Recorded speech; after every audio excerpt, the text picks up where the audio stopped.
Kembali di buletin bernama, semua jawatan kuasa pengurusan Pusat Kawalan Operasi Bencana PKOB daerah dilanda banjir di Sabah diarahkan menyalurkan maklumat tepat kepada kerajaan bagi memudahkan penyaluran bantuan kepada bangsa dan kawasan terjejas kerana maklumat telus dan adil termasuk berkaitan jumlah bangsa yang terlibat, kerosakan harta benda dan infrastruktur asas amat penting bagi memastikan pengurusan pasca banjir efisien terutama dalam aspek penyaluran bantuan kerajaan.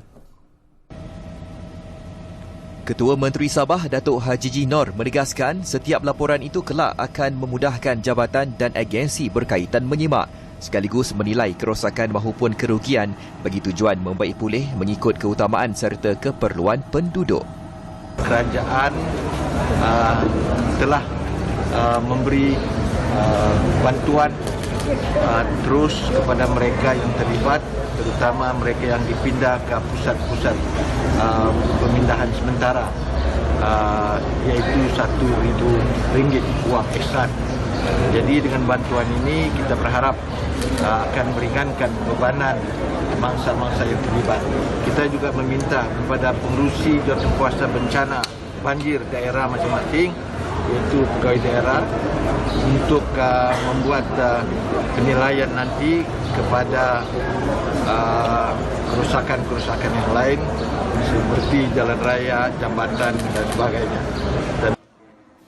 Terdapat beberapa peruntukan disediakan Kerajaan Persekutuan bagi membantu mangsa banjir, termasuk bantuan wang ihsan RM1,000, RM5,000 bagi membaiki kerosakan rumah selain bantuan kewangan lain, berangkumi pembelian barang keperluan asas serta membaiki kerosakan kenderaan.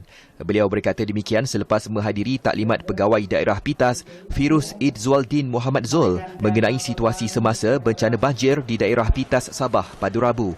Dan selepas mendengar taklimat itu, beliau turut melawat mangsa-mangsa banjir di Pusat Pemindahan Sementara PPS Sekolah Kebangsaan SK Pitas 2. Seterusnya menyampaikan bantuan bakul makanan dan wang ihsan RM1,000 kepada setiap ketua isi rumah terlibat. Pitas terletak hampir 170 km dari Kota Kinabalu, merupakan antara 6 daerah di Sabah terlibat banjir, melibatkan lebih 300 penduduk yang ditempatkan di 4 PPS setakat ini. 5 daerah lain terjejas banjir ialah Kota Marudu, Paitan, Telupit, Beluran dan Sadakan, susulan hujan lebat berterusan sejak minggu lepas. Datuk Haji Nor turut membuat tinjauan banjir di Kota Marudu dan bertemu mangsa terlibat dalam bencana berkenaan serta menyampaikan bantuan bakul makanan dan wang ihsan RM1,000 kepada ketua isi rumah.